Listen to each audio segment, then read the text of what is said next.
Hello मेरे प्यारे भाइयों और उनकी बहनों, कैसे हो आप सभी। मेरा नाम है आकांक्ष आत्रे और आज हम अपना क्लास 10th हिस्ट्री का एक नया चैप्टर शुरू करेंगे। हाँ, इससे पहले हमने अपना चैप्टर नंबर 1 जो था आपका the rise of nationalism in Europe, उसको पूरा ख़त्म कर लिया है। आज से हम अपना नया चैप्टर शुरू करेंगे जो कि आपके हिस्ट्री का यूनिट फर्स्ट का 3rd चैप्टर होगा, यानी कि नेशनलिज्म इन इंडिया। एक बहुत अच्छा चैप्टर है। यहाँ पर आपके बोर्ड एग्जाम में 10th के अच्छे क्वेश्चन भी बनेंगे, तो इसलिए इस चैप्टर को हम बड़े अच्छे से समझेंगे। ठीक है, तो चलिए, मुझे बहुत जोर से लगी है भूख, मैं खाना खाने के लिए जाता हूँ, आपसे मिलूंगा बाद में। Bye bye. Nationalism in India, ये आज हमारा आपके हिस्ट्री का चैप्टर नंबर 2 होगा। इससे पहले the rise of nationalism in Europe history का जो चैप्टर नंबर 1 था वो हम पढ़ चुके हैं, उसको खत्म कर चुके हैं। उस चैप्टर का जो प्लेलिस्ट की लिंक होगा वो मैं आपको इस वीडियो के डिस्क्रिप्शन बॉक्स में दे दूंगा।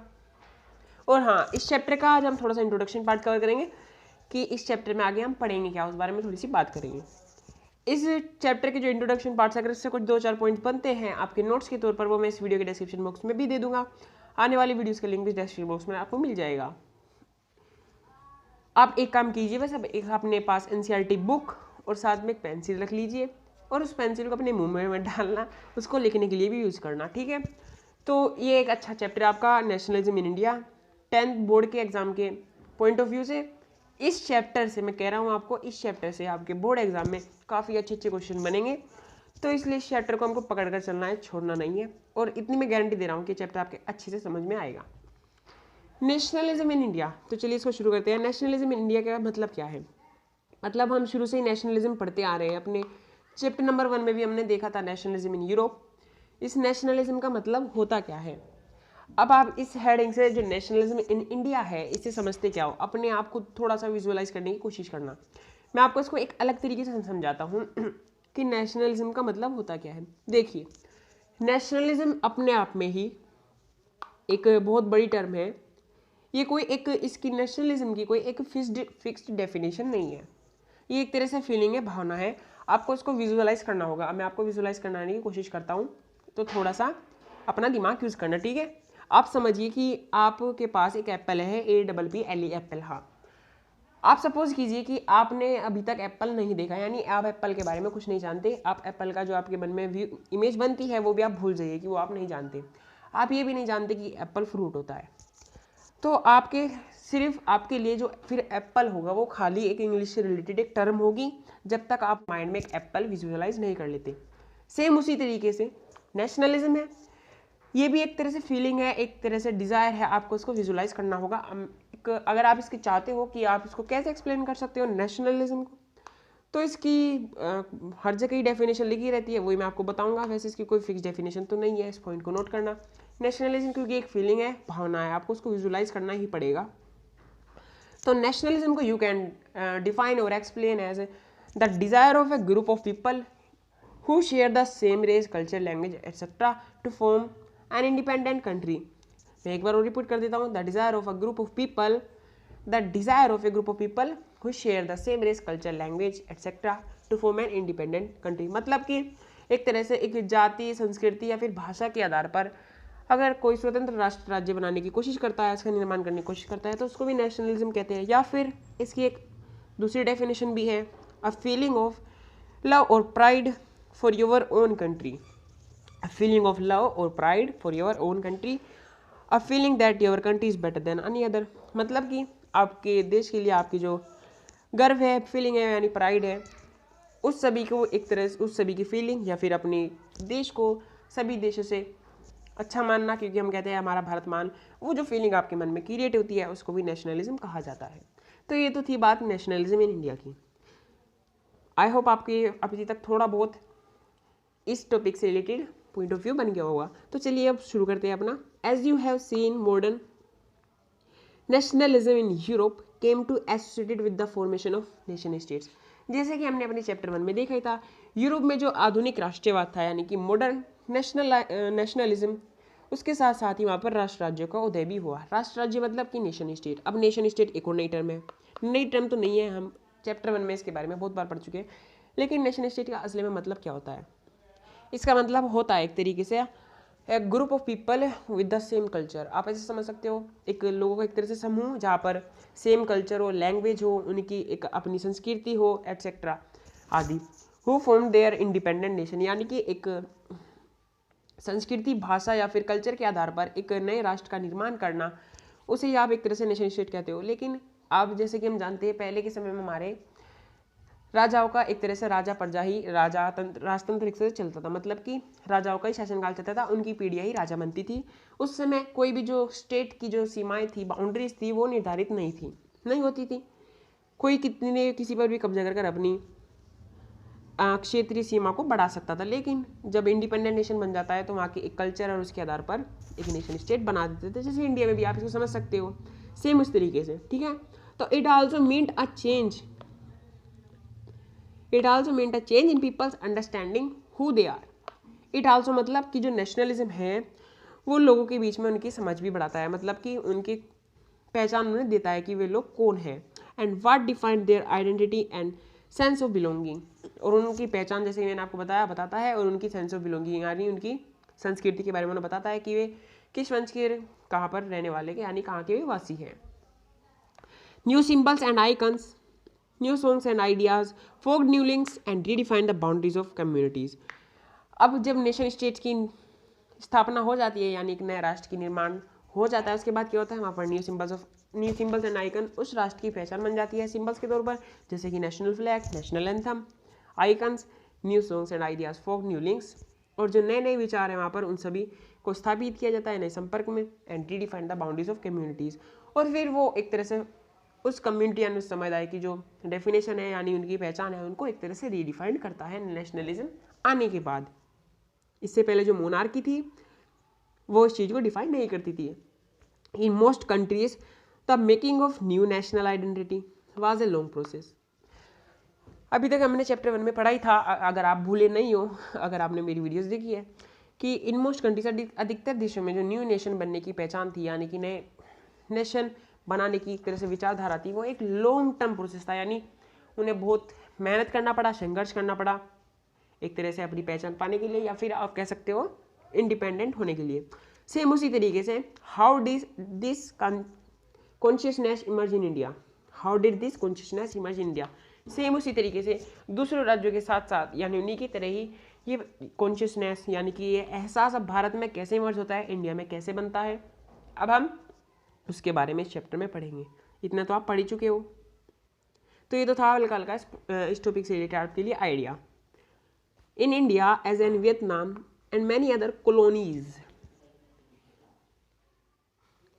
अब यहाँ पर आपकी एक नई टर्म आई है कॉलोनीज। कॉलोनीज का मतलब क्या होता है? कॉलोनीज का मतलब वो नहीं होता जहाँ पर हम रहते हैं। कॉलोनीज का मतलब एक तरह से होता है कि एक कंट्री पर या फिर एक कम्युनिटी पर किसी दूसरी अदर कंट्री के द्वारा कब्जा किया हुआ, यानी गुलामी, एक तरह से दूसरी कंट्री एक कंट्री के गुलाम में रहने वाली। आप ऐसे समझ सकते हो जैसे हमारे ऊपर, हमारे इंडिया पर ब्रिटिश ने कभी एक समय में कब्जा किया हुआ था, हम एक तरह से कॉलोनियलिज्म के उस समय अंतर्गत आते थे। सेम उस तरीके से वियतनाम और या फिर आप एग्जांपल ले सकते हो साउथ अफ्रीका का, ये सभी एक तरह से कॉलोनीज थी, मतलब कि किसी दूसरी कंट्री द्वारा इन सभी कंट्रीज पर एक तरह से कब्जा किया हुआ था। ये लोग ब्रिटिशर्स के या फिर अन्य देशों की एक तरह से गुलाम बने हुए थे, उन सभी को कॉलोनीज कहते हैं। समझ गए आप? सेम उस तरीके से in India as in Vietnam and many other colonies, मतलब कि इंडिया में या फिर वियतनाम की तरह जो अन्य कॉलोनीज थी, मतलब कि जो गुलाम देश थे किसी दूसरे द्वारा कंट्री द्वारा उन पर कब्जा किया गया हुआ था। The growth of modern nationalism is initially connected to the anti colonial movement. अब इसका क्या मतलब है? इसका मतलब है कि अगर आप पर किसी कंट्री द्वारा कब्जा किया हुआ है आपकी कंट्री पर, यानी one country is subjugated by another country, then the country which has been subjugated by the other country is known as colonies. ये तो इसकी डेफिनेशन हो गई। अब मतलब क्या है? The growth of modern nationalism, मतलब कि आधुनिकरण जो राष्ट्रवाद था is initially connected to the anti colonial movement. वो एक तरह से गहरे तौर से एंटी कॉलोनियल मूवमेंट से जुड़ा हुआ था। जो मॉडर्न नेशनलिज्म था वो एक बहुत बड़े गहरे तौर पर यानी डीप तरीके से बहुत गहराई में जाकर एंटी कॉलोनियल मूवमेंट से जुड़ा हुआ था। एंटी कॉलोनियल मूवमेंट का मतलब तो आप समझ ही रहे होंगे, जो कंट्रीज कॉलोनीज थी, मतलब कि दूसरे देशों के गुलाम थी, वो सभी एंटी कॉलोनियल मूवमेंट चलाने लगे, मतलब कि उसका विरोध करने लगे कॉलोनियल मूवमेंट का एक तरीके से, जो कि एक तरह से मॉडर्न नेशनलिज्म की पहचान बन गई, यानी उसके ग्रोथ की पहचान बन गई। ठीक है, तो people began in discovering their unity in the process of their struggle with colonialism.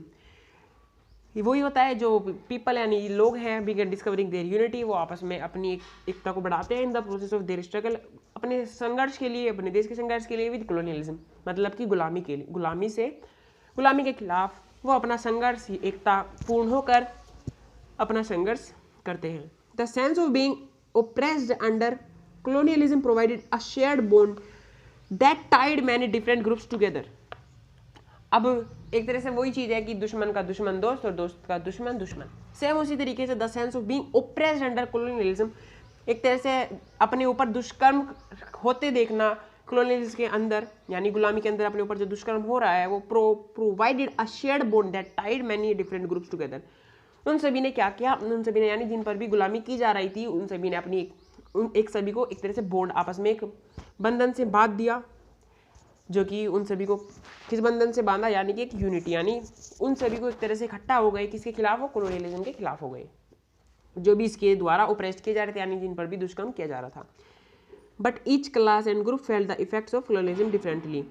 वो सभी एक बॉन्ड से तो बंध गए, किसके खिलाफ, कॉलोनियलिज्म के खिलाफ, लेकिन but each class and group, लेकिन अलग अलग जो समुदाय थे, ग्रुप थे, felt the effect of colonialism differently. उन सभी ने जो कॉलोनियलिज्म का इफेक्ट था उसको डिफरेंटली यानी अलग तरीके से महसूस किया। देयर एक्सपीरियंसेस वर वेरिड, उनके जो अनुभव थे वो अलग अलग थे। आप समझ सकते हो अलग अलग कम्युनिटी पे, अलग अलग ग्रुप्स पे गुलामी का अलग अलग होगी, यानी उनके पास उनके ऊपर अलग अलग दुष्कर्म किए जाते होंगे, सेम उस तरीके से।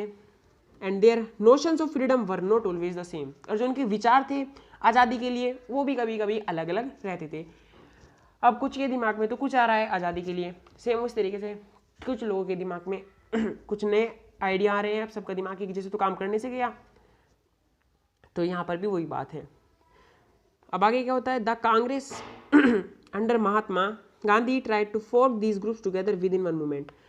अब जो इंडिया में जो कांग्रेस थी यानी कि पार्टी थी महात्मा गांधी के अंडर में, उसने क्या किया, tried to force these groups together with one movement. उसने इन सभी लोगों के जो ग्रुप थे उन सभी को एक साथ बांधकर वन मूवमेंट यानी एक आंदोलन करने की कोशिश की, प्रयास किया।